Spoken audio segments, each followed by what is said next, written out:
Queridos amigos, en nuestra lectura del Apocalipsis, la última vez vimos las cartas a las iglesias de Tiatira y de Sardis.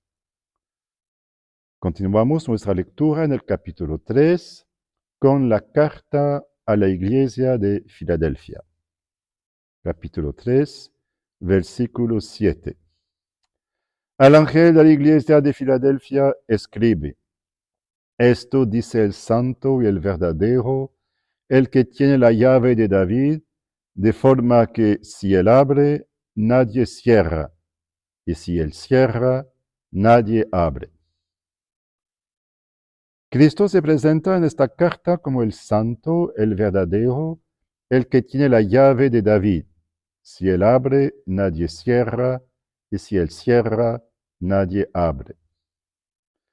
El palacio de David estaba situado en el monte Sión, en Jerusalén.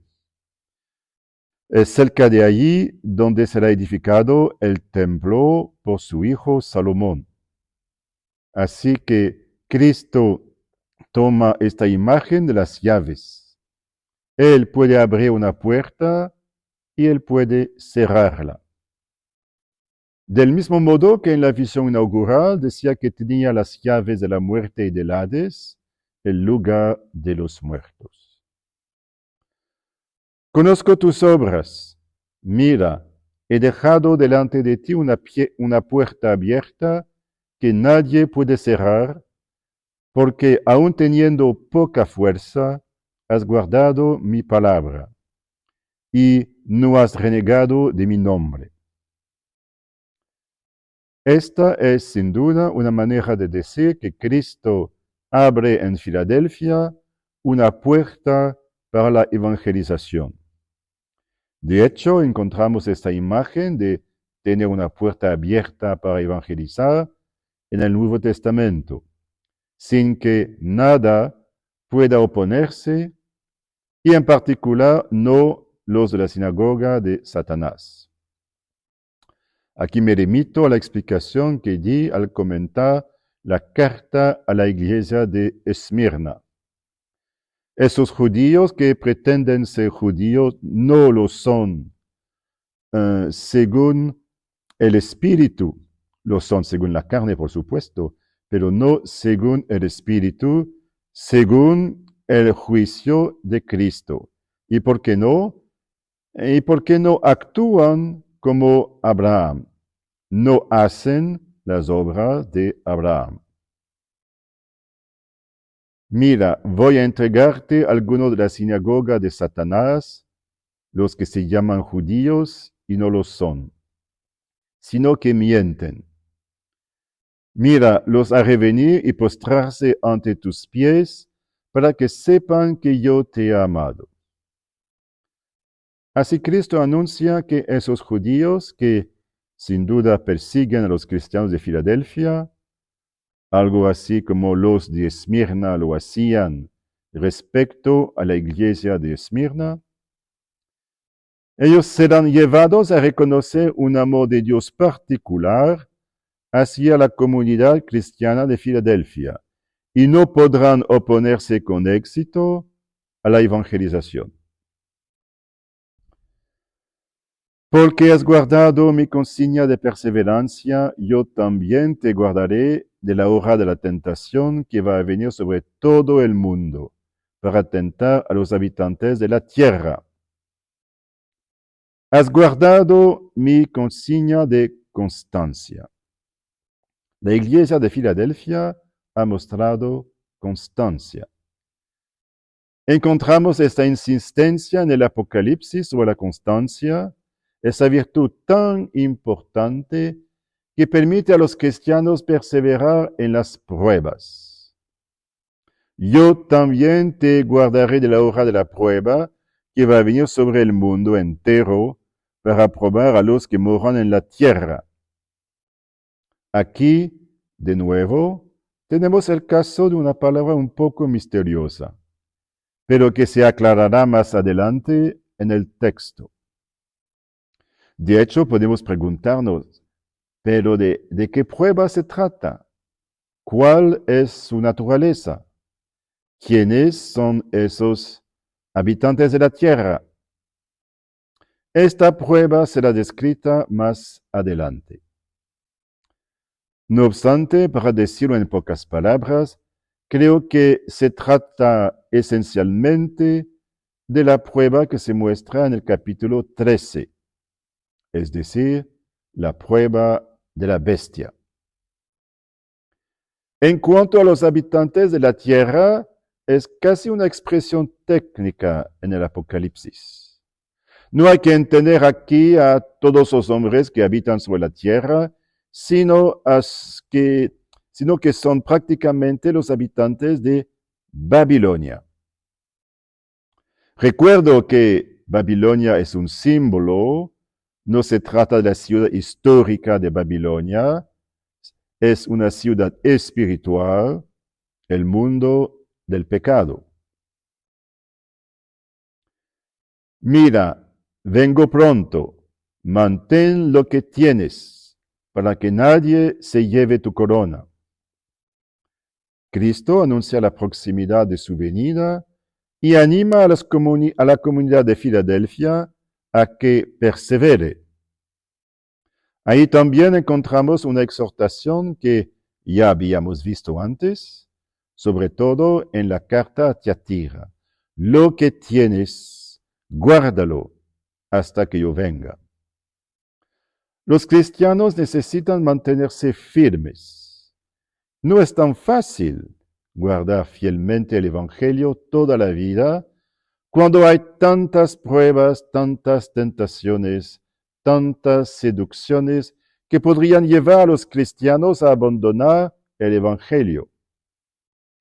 Entonces, hay que mantenerlo firme para que nadie te quite la corona.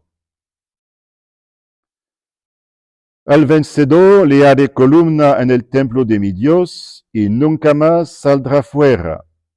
Escribiré sobre él el nombre de mi Dios, el nombre de la ciudad de mi Dios, la nueva Jerusalén, la que desciende del cielo de junto a mi Dios, y mi nombre nuevo. La promesa puede parecer un poco extraña. Al vencedor le haré columna en el templo de mi Dios. Tal vez esto no nos diga mucho literalmente respecto a ser transformado en columna. Claro, si lo tomamos literalmente, pero en este caso se vuelve absurdo. En realidad, es un símbolo. La columna, ante todo, es un símbolo de firmeza.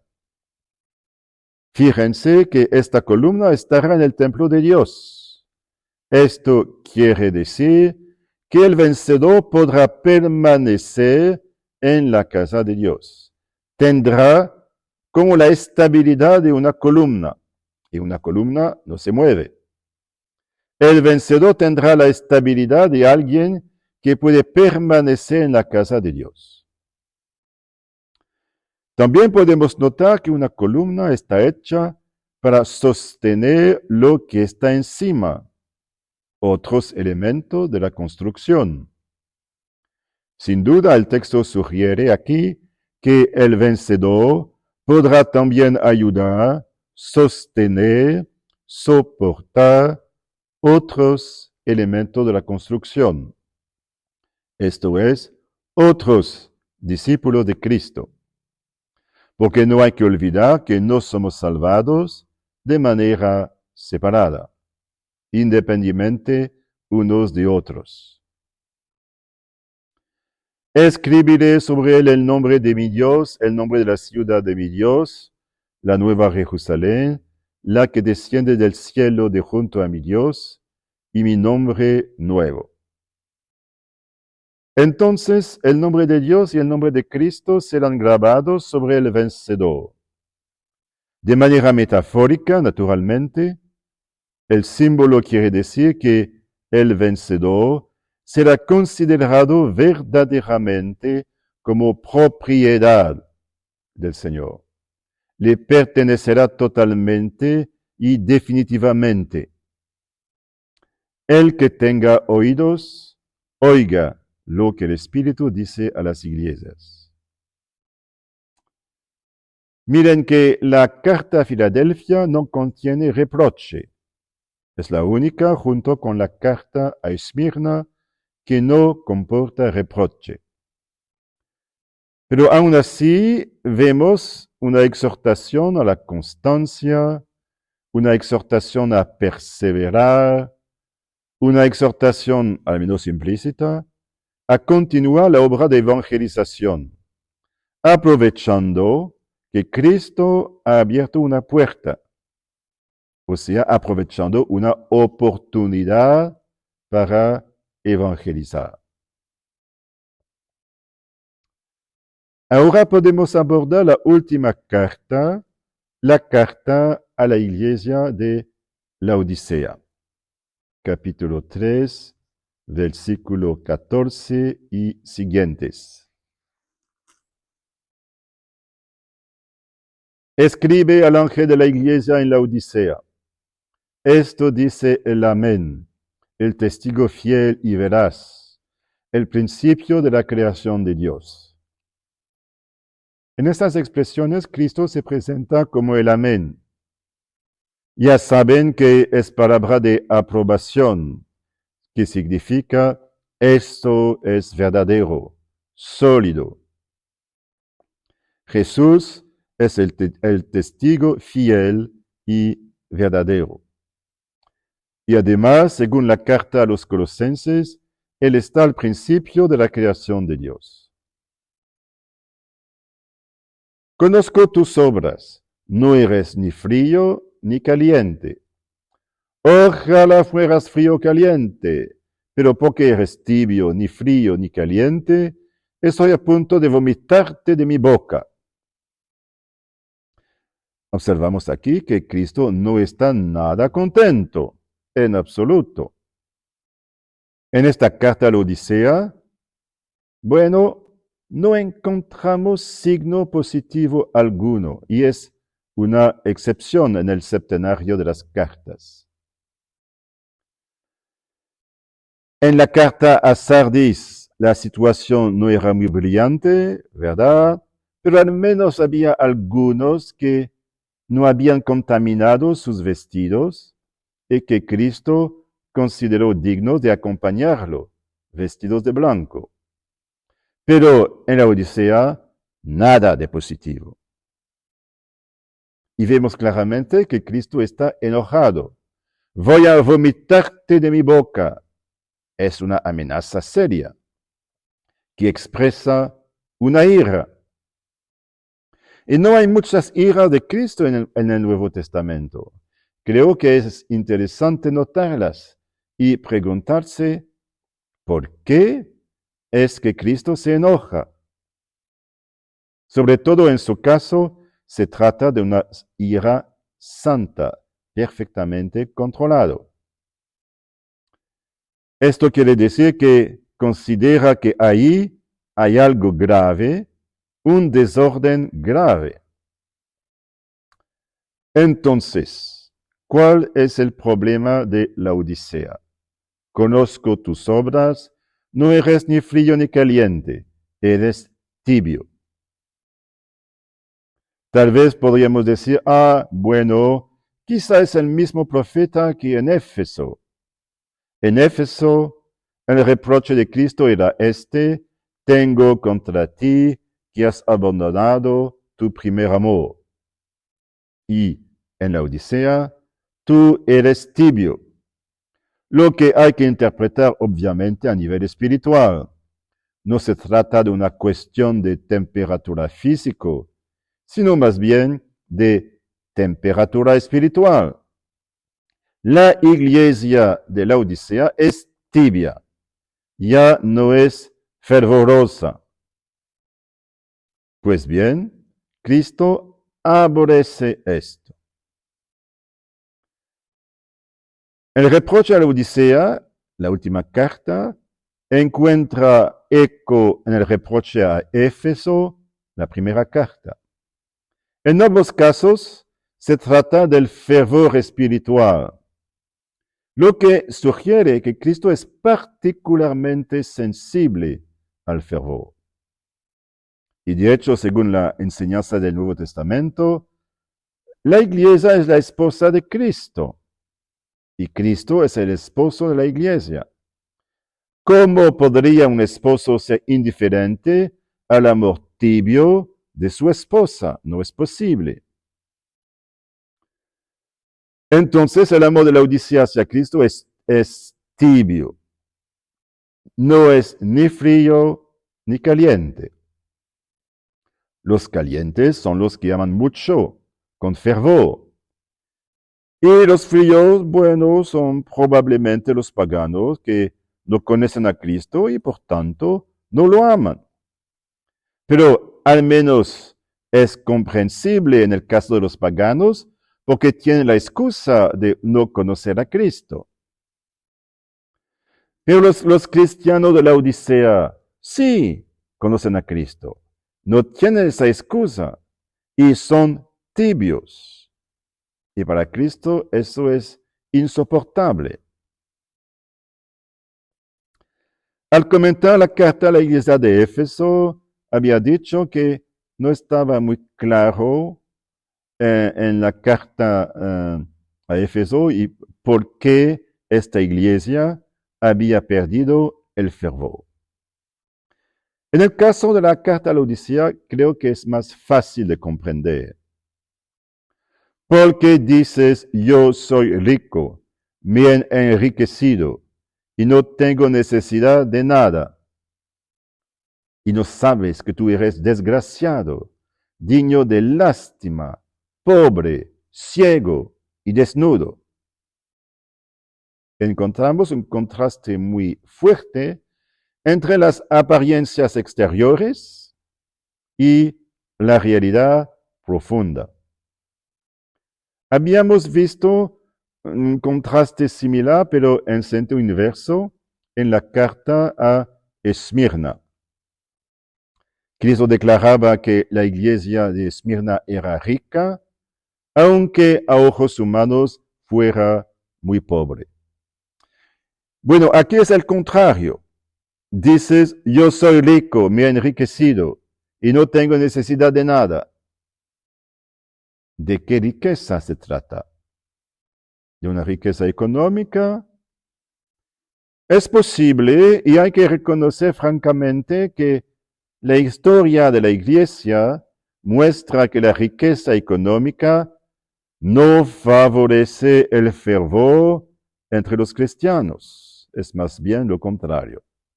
Es difícil permanecer fervoroso cuando se es muy rico. Puede ser una primera explicación, pero sin duda hay que entender esa riqueza también y, ante todo, a un nivel espiritual. Diciendo, me he enriquecido, no necesito nada, la iglesia de la Odisea se muestra satisfecha de sí misma. Cae en la autosatisfacción. Y esto Cristo no lo soporta. Si uno está autosatisfecho, pues en primer lugar está en la ilusión. Olvida que es un pecador y que todavía necesita convertirse. Y además, deja toda progresión espiritual. No es posible hacer progresos si uno piensa, bueno, ya lo tengo todo. No necesito más nada. Observen la sucesión de los 5 adjetivos peyorativos en la boca de Cristo. Eres desgraciado, digno de compasión, pobre, ciego, desnudo. En fin, estás en una miseria profunda y ni siquiera te das cuenta. Me habría gustado estar presente en el medio de la asamblea de la iglesia de la Odisea cuando el mensajero de Juan leyó el contenido de la carta. Los cristianos de la Odisea debieron enrojecer. Fue como una reprimenda fuerte a nivel espiritual. Pero a continuación vemos algo muy lindo, muy conmovedor, porque Cristo, que empezó con una corrección severa, no se va a detenerse ahí. Va a mostrar una misericordia extraordinaria. Porque Cristo ama a la Odisea y no quiere verla permanecer en esa miseria espiritual. Quiere levantarla, sanarla. Te aconsejo que me compres oro acrisolado al fuego para que te enriquezcas y vestiduras blancas para que te vistas y no aparezca la vergüenza de tu desnudez, y colirio para untarte los ojos a fin de que veas. Jesús se presenta como un buen consejero que indica los medios que hay que usar para la sanación. Dice, compra de mí. Es Cristo quien puede permitir que la Odisea se enderece, que llegue a la sanación. La comunidad de la Odisea no podrá sanarse por sí misma. Ella necesita a Cristo, necesita los dones de Cristo. Las imágenes del oro purificado para enriquecerse, de las vestiduras blancas para vestirse y cubrir la vergüenza de la desnudez, y del colirio para ungir los ojos y recobrar la vista. Bueno, son imágenes de dones que tienen que ver con los dones multiformes de la gracia de Dios. Los dones de la gracia de Dios están destinados a remediar el problema de la Odisea. Así, eres pobre, compra oro para enriquecerte. Eres desnudo, compra vestiduras blancas para vestirte. Eres ciego, compra colirio para los ojos para recobrar la vista. Es en mí que encontrarás todos esos remedios que necesitas tanto. A cuanto amo, reprendo y corrijo. Miren cómo habla Cristo, conmovido por el amor. ¿Verdad que corrige severamente a esta iglesia? Pero lo hace porque la ama y no quiere verla permanecer en la miseria. Ten celo, pues, y conviértete. Entonces, otra vez, una iglesia debe arrepentirse. En este caso, arrepentirse de su tibieza. ¿Te falta fervor? Pues conviértete. Mira, estoy de pie a la puerta y llamo. Si alguien escucha mi voz y abre la puerta, entraré en su casa y cenaré con él y él conmigo. Ahí también se revela el amor de Cristo por la Odisea.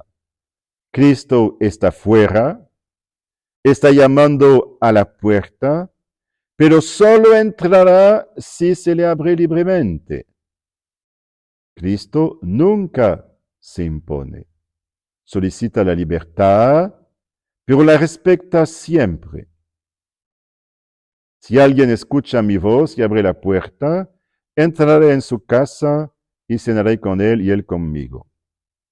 Es una imagen preciosa de intimidad que tiene una resonancia eucarística, porque el término utilizado para cenar designa en otros pasajes del Nuevo Testamento la Eucaristía. Al vencedor le concederé sentarse conmigo en mi trono, como yo he vencido y me he sentado con mi Padre en su trono.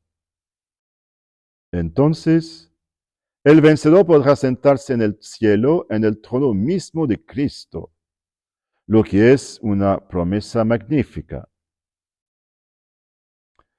Esta carta a la Odisea es sorprendente, fuerte, pero también muy linda. Hay un contraste estupendo entre una corrección muy vigorosa y severa al inicio y una misericordia maravillosa. Una misericordia que ofrece los remedios para la sanación de la Odisea. Sí, a pesar de los pecados de esta iglesia, Cristo la ama siempre y le propone todos los remedios para su sanación.